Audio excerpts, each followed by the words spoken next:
In a world full of instant gratification, we understand why you would want instant results. But the problem with rapid weight loss is it's not sustainable. You end up losing the muscle you work so hard for instead of just fat. We want to make sure that we're making lifestyle changes. The first step to that is setting realistic goals. Here are 3 tips for setting those goals. First, we want to look at our why. It is so important you don't just look at the goal you're setting. You really want to be looking at why you want to set that goal. When clients come in and talk to us about losing weight, the first thing I want to know is, why do you want to lose the weight? They'll typically tell me something like they want to fit into their skinny jeans. We want to go a bit further. Why do you want to fit into those jeans? And typically, those jeans end up making them feel more confident. When they fit in those jeans, they feel better about themselves. And that's what we want to get to. So you want to make sure that you write down your why for your goals. From there, we want to make sure that we're setting realistic goals. We want to look at long-term goals and short-term goals. You don't want to just go by what you see on the cover of a magazine about losing a ton of weight in a short period of time. We want to set realistic goals. What that means is looking at, for weight loss, 0.5 to 1 kilo per week. It doesn't sound flashy, but I'm sorry to break the news to you. We want realistic goals. So that 0.5 kilo to 1 kilo per week, which is 2 to 4 kilos per month, is a realistic target. If we're looking at body fat percentage, we want to look at 1% per month.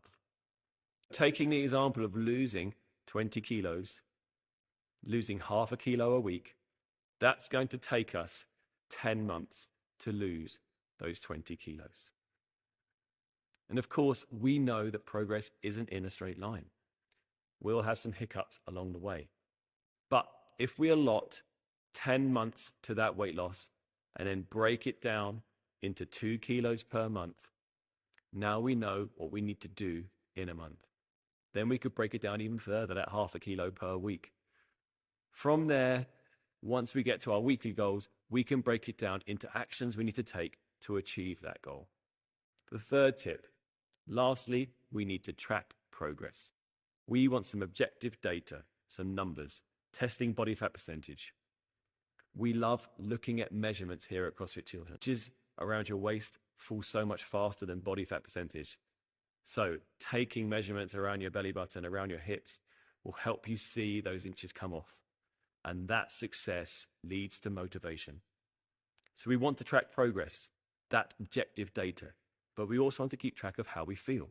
How much recovery are you having? Are you sleeping better when you eat better? Are you performing better in the gym? We have to look at all aspects of wellness, not just the numbers. Because again, sometimes we might not lose weight, but we might feel so much better or feel better in our clothes. Our clothes might be getting a little bit looser. We need to set realistic goals. Success leads to motivation. And we need to see that success so that we stay motivated to continue. The next time you're setting goals, I really want you to take a few minutes to look at your why. Look at your short and long-term goals and make sure that you're testing some measurements so that you can track your progress.